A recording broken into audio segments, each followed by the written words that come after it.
Et si la seule chose qui t'empêchait d'avancer, c'était toi? Bienvenue dans Ose et révèle-toi, le podcast qui t'aide à dépasser tes peurs et à être pleinement toi. T'hésites à te lancer, tu procrastines, tu doutes de toi? Stop! Ce podcast est fait pour toi. Ici, on déconstruit les croyances qui te freinent, on parle confiance en soi, passage à l'action. Chaque semaine, je te partage des clés concrètes, des anecdotes inspirantes et des outils applicables immédiatement pour que tu arrêtes de stagner et que tu commences à avancer. Parce que c'est en osant que tout commence. Et crois-moi, à partir du moment où tu reprends confiance, tu deviens inarrêtable. Bonjour et bienvenue à toi dans ce premier épisode de Ose et révèle-toi. Je suis ravie que tu sois là parce qu'aujourd'hui, on va parler d'un sujet qui concerne énormément de monde et qui peut vraiment pourrir la vie. C'est le fait de se dévaloriser. Tu sais, c'est ces moments où tu dis « Non, je suis pas assez bien, pas assez compétent pour ci, pour ça, je suis pas légitime » ou encore « Les autres sont plus forts, ils sont meilleurs que moi ». Et ce qui est dingue, c'est qu'on remet même plus en question ces pensées. On les prend comme des vérités absolues. Mais la réalité, c'est pas ça.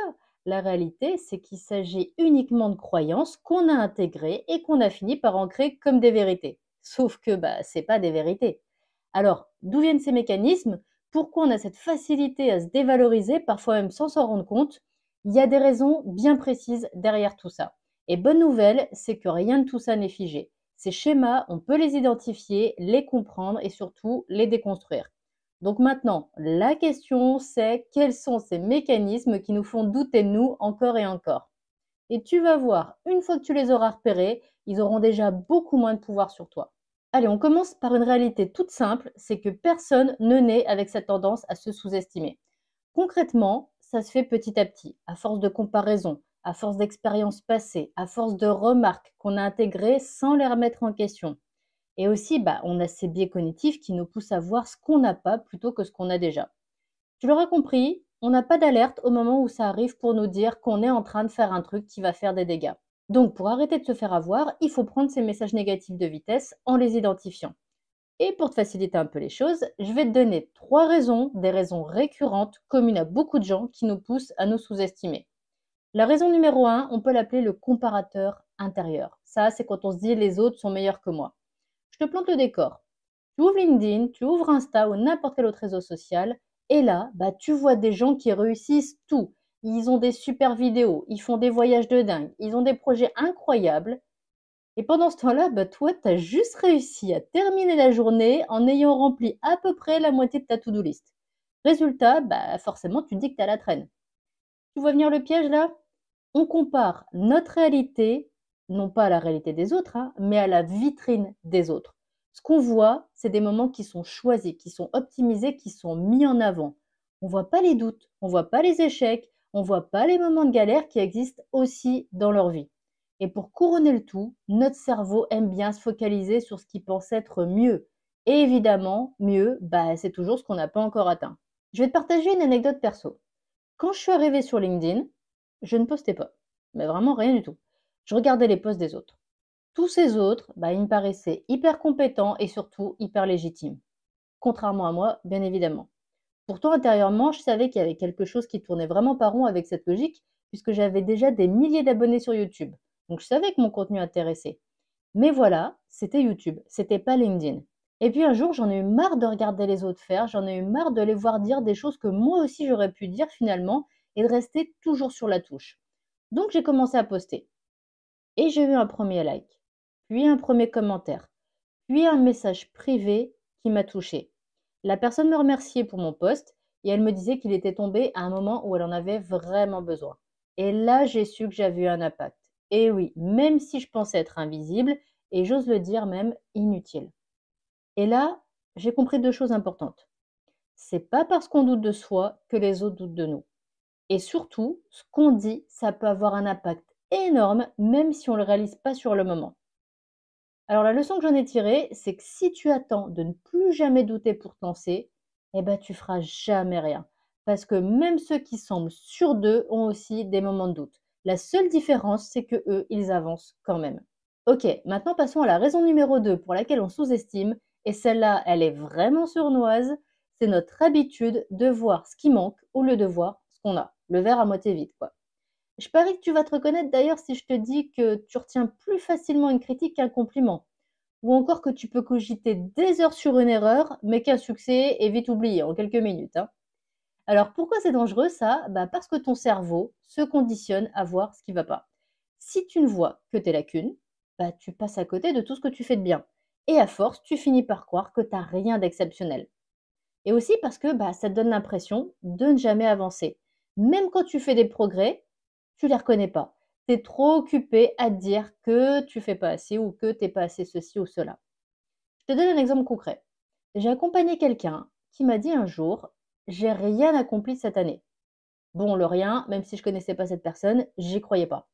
Alors je lui ai posé une question assez simple. Je lui ai dit: ok, mais si tu devais me faire une liste de tout ce que tu as fait, même les petits trucs, qu'est-ce qu'il y aurait sur cette liste? Bon, ça va, il s'est prêté au jeu, et là, tant mieux, il a eu une super révélation. Parce qu'en lisant sa liste, il a réalisé qu'en fait, il avait avancé sur plein de choses. Mais comme il ne les voyait pas comme des victoires, il avait l'impression qu'il stagnait. Et ça, c'est exactement le piège. On banalise nos avancées, on dramatise nos erreurs, et à force, on a l'impression d'être toujours en retard, et encore une fois, d'être jamais assez. Donc, ce que tu peux retirer de ça, c'est que tu attires ce sur quoi tu portes ton attention. Si tu vois que ce qui te manque, tu auras toujours l'impression d'être derrière et ça va revenir dans ton esprit encore et encore.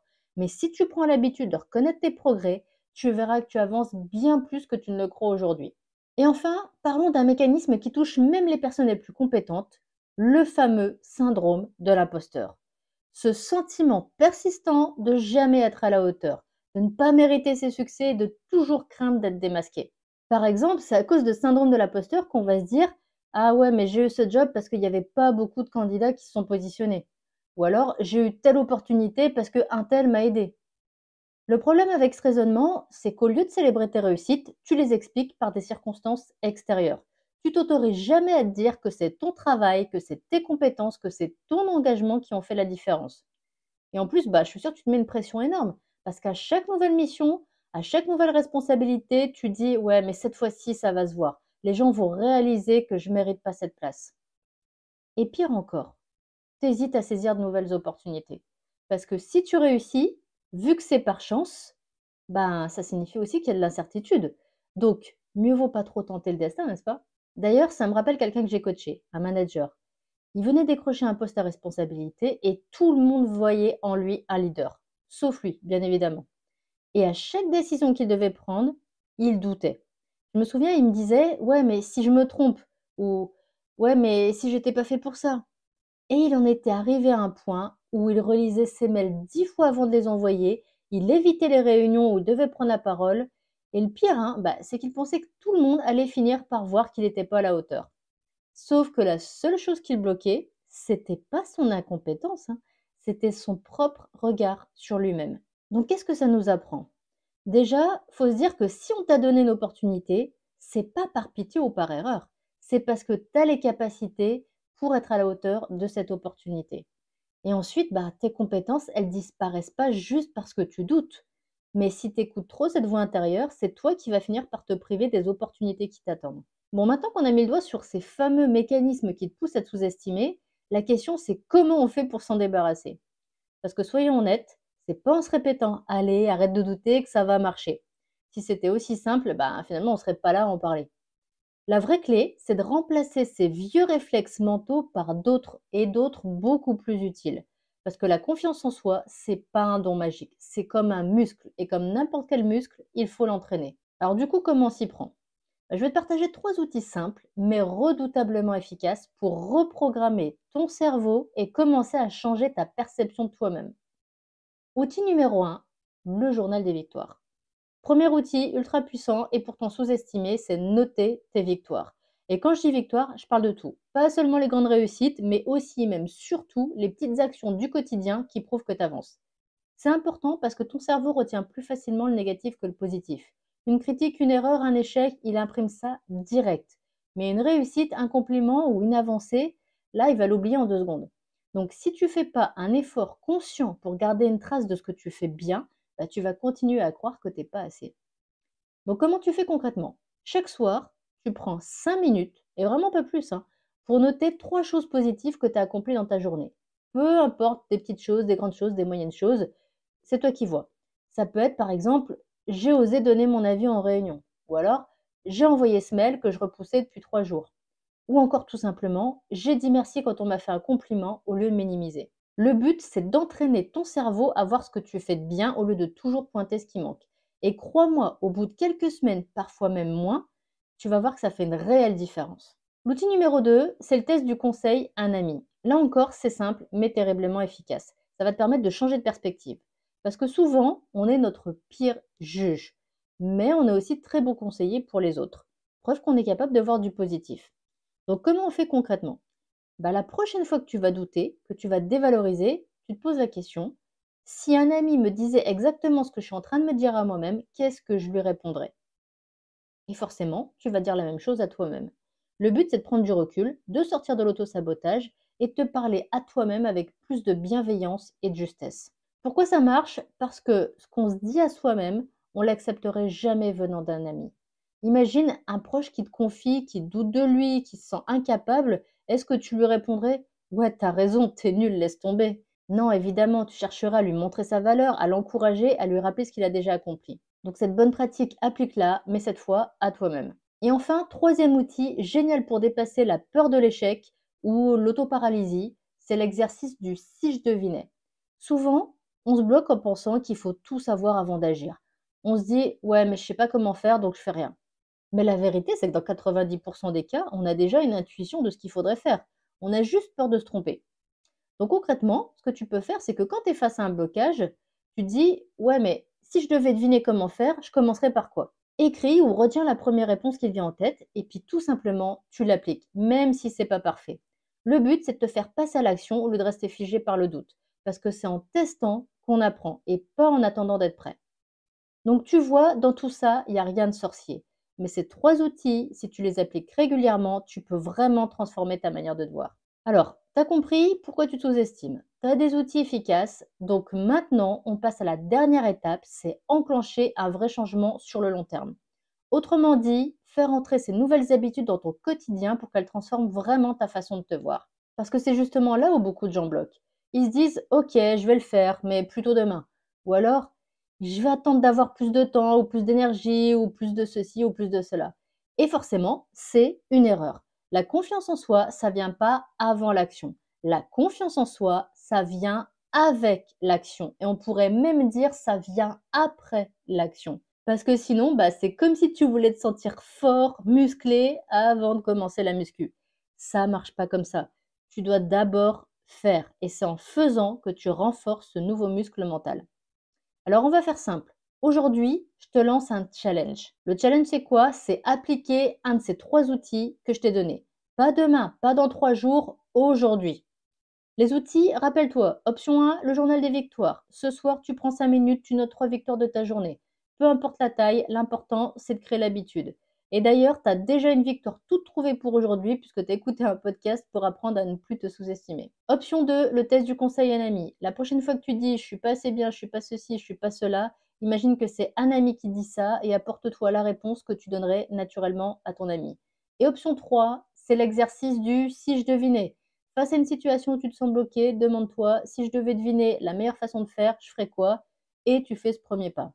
Donc agis et ça va marcher. Parce que la confiance en soi, ça se construit par l'action, pas seulement par la réflexion. Parce que le plus dur, c'est de faire le premier pas. Et aussi parce que ce sont les petites actions répétées qui créent les grands changements. Et bien évidemment, j'ai envie d'avoir ton retour. Quel outil t'as choisi? Qu'est-ce que ça t'a apporté? Viens me le dire en commentaire. Parce que ce simple fait de poser des mots sur ce que tu ressens et de partager ton avancée, c'est aussi un pas pour sortir de la sous-estimation. Et en plus, bah, ça peut inspirer d'autres personnes à oser aussi. Tu as des clés lecture, tu as des outils, c'est top. Tu es prêt à passer à l'action, c'est génial. Mais c'est vrai, la confiance en soi, ça s'arrête pas là. Il y a d'autres peurs qui nous freinent, il y a d'autres peurs qui nous empêchent d'oser, d'avancer et de nous affirmer. D'ailleurs, si je te disais qu'il existe une peur qui touche plus de gens que la peur de l'échec, plus que la peur du vide, et même plus que la peur des araignées, c'est quoi à ton avis? C'est la peur de parler en public. Que ce soit dans une réunion, en entretien d'embauche ou même dans un simple échange en groupe, beaucoup de personnes paniquent à l'idée de prendre la parole. Et si c'est ton cas, bah, sache que tu es vraiment, vraiment pas tout seul. Donc dans le prochain épisode, on va voir ensemble pourquoi cette peur est si répandue et surtout comment la dépasser, encore une fois avec des outils concrets pour te sentir à l'aise quand tu parles devant les autres. Donc si ça te parle, ne manque pas l'épisode de dimanche prochain parce que ça pourrait bien changer ta façon de voir la prise de parole. Si cet épisode t'a aidé, tant mieux, je suis vraiment ravie. Pense aussi à le partager parce qu'il y a sûrement quelqu'un autour de toi qui a besoin d'entendre ça aujourd'hui. Et rappelle-toi que la différence entre ceux qui avancent et ceux qui stagnent, c'est l'action. Et si tu ressens le besoin d'être accompagné pour vraiment te faire confiance et avancer dans tes projets, tes objectifs pro et perso, sache que c'est exactement pour ça que j'ai créé Confiance 360. Un programme qui t'aide à avancer avec un accompagnement personnalisé, des méthodes sur mesure, une communauté et des rendez-vous pour te soutenir et entretenir ta motivation. Et surtout, à partir du moment où je te coach, je te lâche pas. Je serai avec toi à chaque étape et encore mieux, je serai avec toi à chaque progrès. On en reparle très bientôt, mais si tu veux déjà en savoir plus, reste connecté ou contacte-moi directement. Allez, je te donne rendez-vous dimanche prochain pour un nouvel épisode de Ose et révèle-toi. Ose et révèle-toi, le podcast qui t'aide à dépasser tes peurs et à être pleinement toi.